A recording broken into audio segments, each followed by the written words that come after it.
আজকে নববর্ষ অবশ্যই আনন্দ করে কাটাতে চাচ্ছি, যেহেতু একটি নতুন বছর। তো একজন নতুন নতুন সূচনা দিয়ে কাটাতে যাচ্ছি। কেমন লাগছে? অসম্ভব সুন্দর লাগছে। মঙ্গল শোভাযাত্রায় দিকে তৈরি হচ্ছে, তারপরে সকালবেলা রমনার বটমূলে গেলাম, অনেক ভালো লাগছে। সব আয়োজন, সঙ্গীত, নৃত্য, কবিতা আবৃত্তি সব অনেক ভালো ছিল। গতবার থেকে এবারে কোনো ভিন্নতা দেখেছেন কিনা? গতবারটা আসলে রোজার পরপর ছিল, এতটা উদযাপন করা হয়নি, বা ঈদের পরপর একটা ভাব চলেছে। এবার তো একটা মানে একদম পরিপূর্ণভাবে উদযাপন হচ্ছে। বিগত কিছু বছরই এরকম মানে সুন্দর মতো করা হয়নি, বাট এবার অনেক সুন্দর করে করা হচ্ছে, খুব ভালো লাগছে। কি প্রার্থনা করেছেন, কি চেয়েছেন বৈশাখে নতুন বছরে নতুন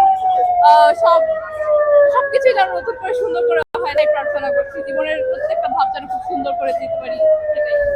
আজকের বৈশাখটা নতুন বছরের, নতুন সরকারের বৈশাখ, তো কোনো ভিন্নতা দেখেছেন কিনা? ভিন্নতা, পয়লা বৈশাখ তো সরকারের উপর ডিপেন্ড করে না। পয়লা বৈশাখ আমাদের ঐতিহ্য, আমাদের আমাদের সংস্কৃতি, যা আমরা সে অনেক আকবরের আমল থেকে নিয়ে আসছে আমাদের। তো পয়লা বৈশাখের সাথে সরকারের কোনো চিন্তা করা উচিত না। পরিকল্পনা আজকে সারাদিন কার কার সাথে ঘুরবেন, কি কি করবেন? পরিবারের সাথে বেরোয়েছি, পরিবারের সাথে সকালবেলা পরিবারের সাথে বেরোয় ইয়াতে গেলাম, রমনাতে গেলাম। এখন যাবো, হাঁটছি, দেখছি, সব জায়গায় ঘুরবো। সকালে পান্তা ভাত বা ইলিশ খাওয়া হয়েছে কিনা? পান্তা ভাত ইলিশ খাওয়া হয়নি, বাট কিন্তু দেখি কি হয় সারাদিনে। নতুন কোনো চাওয়া আছে কিনা যেটা এবছর পূরণ করতে চান? জীবনের উন্নতি, বলেন।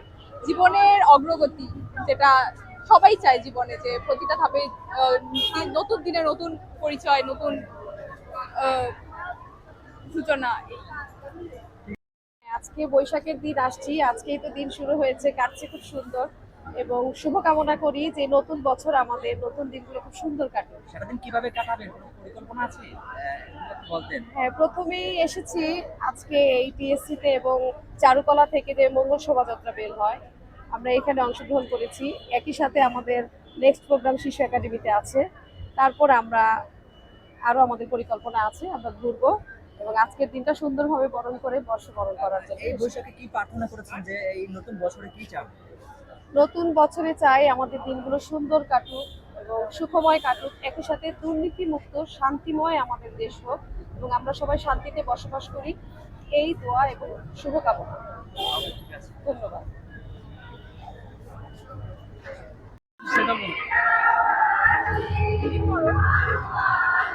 আমার অনেক ভালো লাগে, আর আমার তেমন একটা আশা হয় না, বাট এবার ফার্স্ট টাইম আমি আসছি, কারণ আমার এত গরমে বের হওয়াটা আমার অনেক কষ্টদায়ক লাগে। এবার ফার্স্ট টাইম আমি আসছি, সো আমার অনেক ভালো লাগতেছে। কষ্ট হচ্ছে, বাট এটার মধ্যে একটা আনন্দ। এবারে বৈশাখ শোভাযাত্রায় কিছু ভিন্নতা দেখতে পাচ্ছেন কিনা? হ্যাঁ, কারণ প্রত্যেকবারই আসলে মানুষ অনেক হয়, এবারও অনেক, এটা একটা আনন্দ।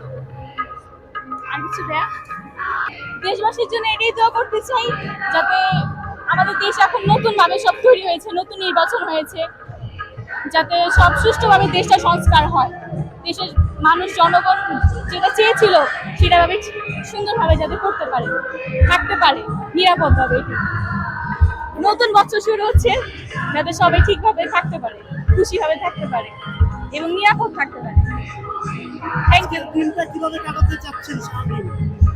আজকে দিনটা এখন তো ঘুরছি, তারপর বাসায় যাব, বাসায় সবার সাথে এনজয় করবো, যেহেতু নতুন একটা বছর, বাংলা মাসের নতুন বছর, তো সবার সাথে থাকা এটি একটা আনন্দ। সকালে পান্তা ভাত বা ইলিশ খাওয়া হয়েছে কিনা? না, সেটা হয় নাই, কিন্তু নাস্তা করেছি, কিন্তু পান্তা ভাত ইলিশ খাওয়া হয়নি।